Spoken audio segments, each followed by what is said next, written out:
53 people killed in a suicide bombing attack at a wedding in Turkey on Saturday. The bomber himself, he was 12 years old. ISIS is thought to be responsible for the carnage, to nobody's surprise. 22 of the 53 people killed in the attack were kids, too, all under the age of 14. This attack is one of the all-time deadliest, surpassing even the Istanbul airport bombing back in July in the number of people killed. Take a look. Eyewitnesses described the scene of a bomb attack that killed more than 50 people at a wedding party in Gaziantep, Turkey, late Saturday. The bride and groom were having their hands painted during a traditional henna ceremony when the bomb went off. The bomber was no older than 14, the Turkish government said. Akrabalar hepsi toplanmışlar. Kına yandı. Belki 200 kişi falan vardı orada. Bir anda bir patlama sesi geldi. Parçalar üzerimize döküldü bizim tam da. Kemik parçaları falan üzerimize döküldü. Damda eğildiğimde de hiç sağlam kimse kalmamıştı. Hepsi yerde yatıyorlardı. Parça parçalardı. Hep kafaları kopmuş, kolları kopmuş. O anı unutamıyorum yani, eve gidemedim ben şimdi. Kız kardeşim bırakmadı, işte buradayım. At least half of the victims were children, according to government and eyewitnesses. Joining me now is Distinguished Senior Fellow at the Gatestone Institute, Dr. Rhode. Dr. Rhode, thanks for being here. Nice to be here, Liz. Nice to see you. You know, Dr. Rhode, we have these attacks that happen around the world or here in America. It seems like almost on a weekly basis now. It's constant, but I can't even become numb to seeing these images, to hearing people talk about just looking out the windows of their homes, like that woman, seeing people disembodied, laying on the ground. It's absolutely horrifying. And the Turkish President Erdogan, he said their initial findings point to ISIS. Well, no kidding. Well, Erdogan has at times been against ISIS, been for ISIS, looked the other way with ISIS. Well, aid and weapons and people were slipped across the border to help ISIS into Syria, into Iraq. So God knows what it really is. What is amazing, it seems, is how the Turks are able to right away know who did whatever they did. This isn't evidence. This is wishful thinking. We simply don't know who was responsible.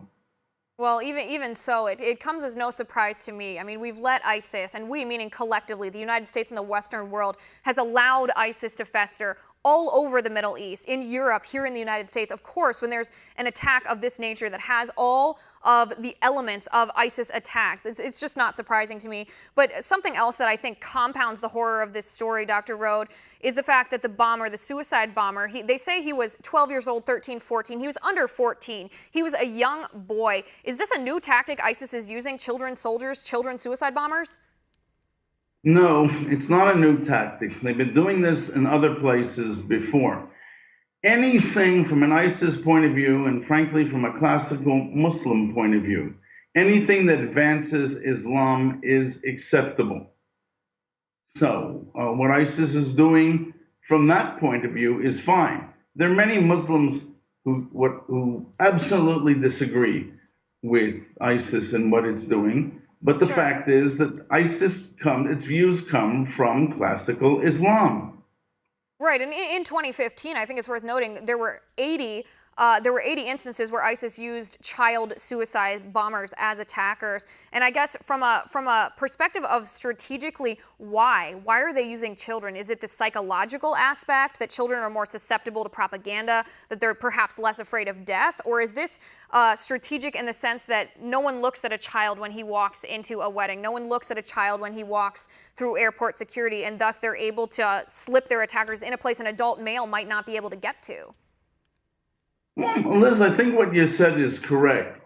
But again, these children don't have a sense of mortality. And it's much easier for them to know that they're going to instantly go to paradise and they're going to be with Allah.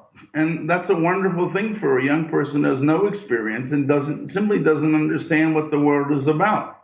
It's easier to get them to sacrifice their lives than someone who's older who has a sense of mortality. Right, and it's absolutely heartbreaking. This isn't the first time, even this summer, that we've seen this. You know, there was a separate incident of Iraqi forces. They were facing off with a boy who was wearing a suicide vest, who later told the authorities who were interrogating him that he was forced to do so, that he didn't want to, but he was forced. And then we saw the soccer game bomber who killed 29 people back in March. It's absolutely heartbreaking. It's so much worse to see.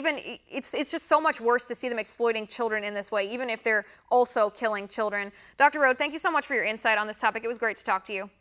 Our next tipping point with Jan Ronis is Democrats for Hillary. Stick with us. We're back in a minute.